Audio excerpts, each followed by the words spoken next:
Ladies and gentlemen, welcome back to another episode of Anime Ramble. Today I got for you Kaiju number 8, chapter 40. What is going on? Well, chapter 40 picks up, if you remember at the end of chapter 39, it left off with Captain Narumi and Kikoru having to deal with the Kaiju that was in Tokyo Bay. Everybody shows up from the first division. Narumi is the person to get the last hit in, so in his mind, he did all of the work by himself, okay? This chapter does a very good job of expanding Narumi's personality and the characteristics about himself, and I think the first thing that I really noticed vividly is that he really does have somewhat of split personalities. If it's not a situation of him fighting a kaiju, he really does not hone in 100%. We got a lot of this last chapter when we were introduced to him.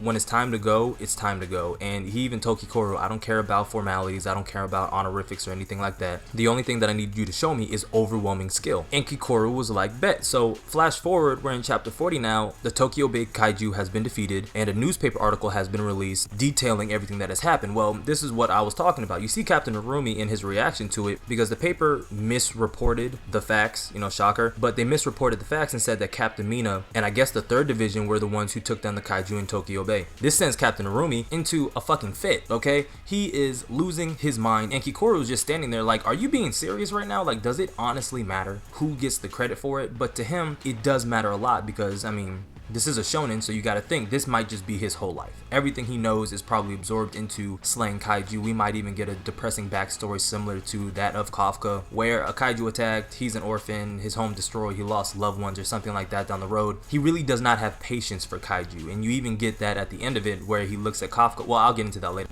But Captain Mina got the credit for slaying the kaiju at Tokyo Bay, and I think the interesting part about this is that the news article is actually asking where is Captain Mina now.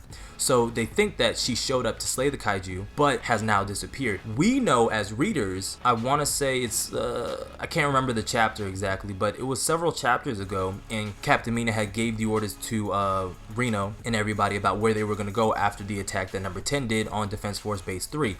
We know about their assignments, but I don't think we ever got the assignments of where she was. So this might lead into what I had said in the past about her and Vice Captain Hoshina receiving punishment for everything that happened at Defense Force Base 3 when Kaiju number 10 attacked. But not just because Kaiju number 10 attacked, it was probably because, if you really think about it, Defense Force Base 3 has had a lot going on.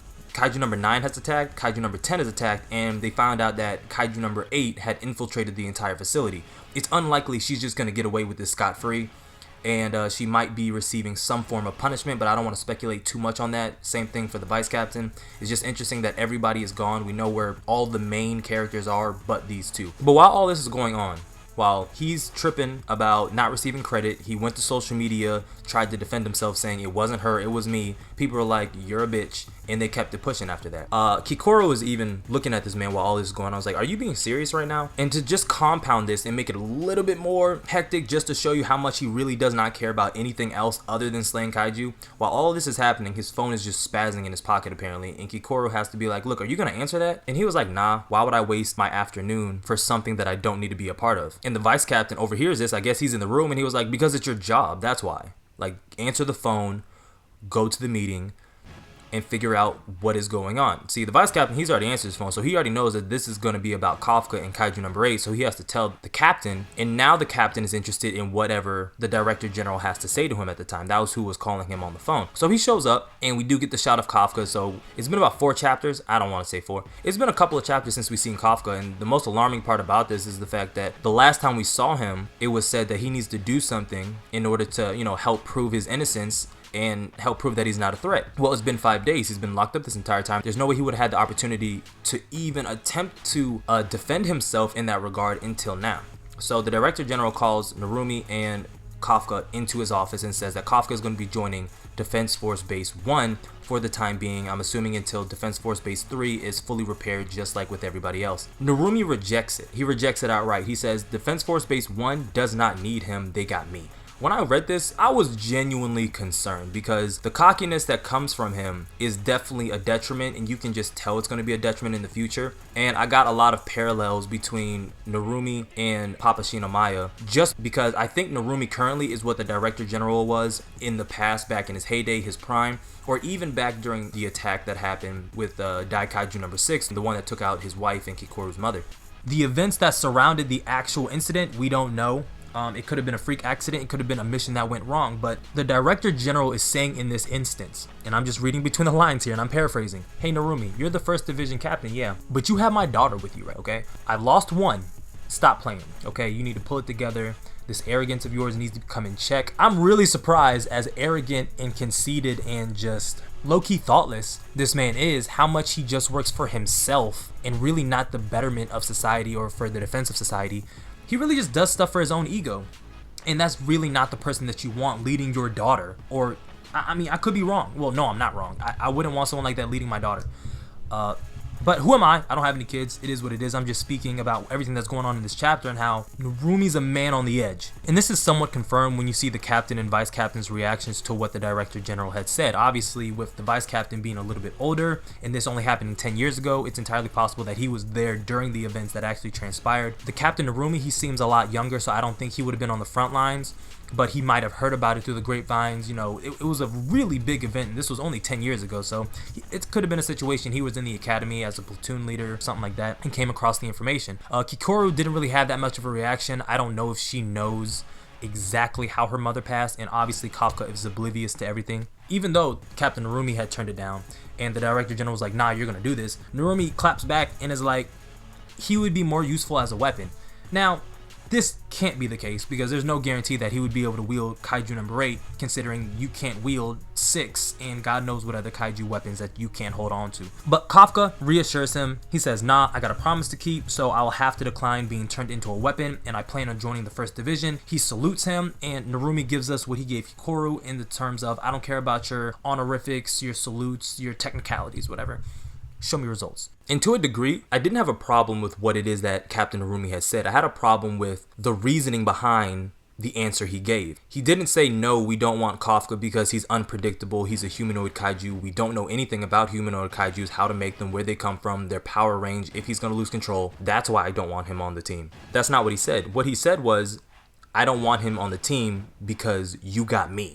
Disregard the vice captain standing right behind you, because apparently he doesn't put in any type of work at all. They got me, so we're good. But it's not just Narumi who has a problem with this. Even Kafka has a little bit of pushback, and we get some internal dialogue that's coming from him, where he isn't keen on the idea of only being needed because he is Kaiju number 8, but what else can he do, right? This is the only opportunity he's going to receive. Even if he rejected it and said, nah, I prefer to work alone, or I would prefer to work with the people that I went through the academy with, he doesn't get those options. It's this, or he goes back to prison, and I'm sure he's going to be disposed of at that point, and that's what Narumi wants, actually. He's presented with what he wanted and what he said he was going to be asked of him. And if we're being honest, this is something we have already considered before on the channel. The fact that they were going to use him for the basis of a weapon, prove to the defense force that you are useful and you aren't a threat, or you're gonna be eliminated. It's just that plain and simple. The wrench got thrown in with Narumi saying, nah, we don't need him, but the Director General was a little bit too smart and wise for that. He was like, it's really not up to you. He's staying or he's dying, and you really don't need to be looking. Well, what did he say? He said, the Director General said, when arrogance tells you that you have it all under control, they occur in ways that flip your perception on their head. To me, this seems like it's coming from a place of hurt. Alright, with this mini arc that we're getting, there is an emphasis on Kikoru and her family specifically. I understand that this is where Kafka got captured, and this is the big reveal arc of him being Kaiju number 8, and we're trying to figure out what is going on with him. But the subplot that we've gotten this entire arc is Kikoru meeting her father, us finding out about what happened to her mother, the Kaiju that took out her mother.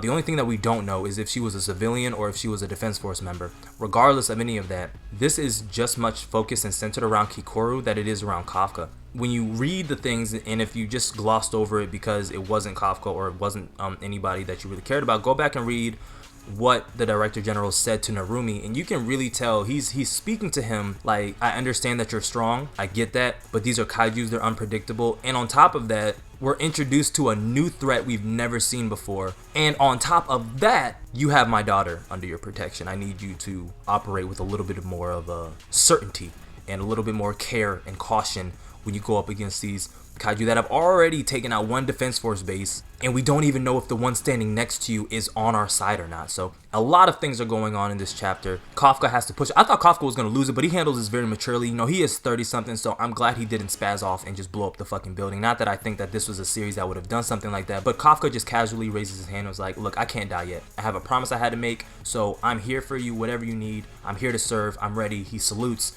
And of course, Captain Narumi is like, look, I don't need none of that. Just show me overwhelming skill. But I'm not going to ramble on any further. If you made it to the end, thank you. If you are new, go post Ultra and smash that subscribe button. It lets me know you rock with the content that I put out on the channel.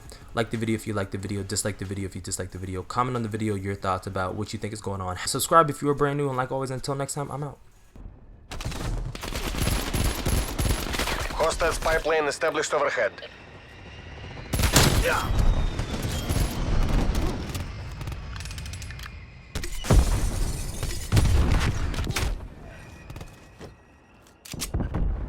It's as good as ours. Finish strong.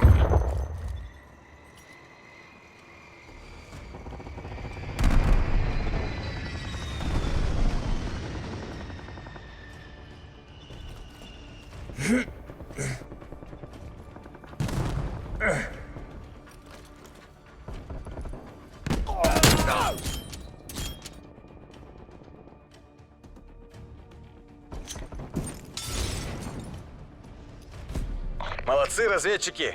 ГРУ, return to base. A good fight, mis hermanos.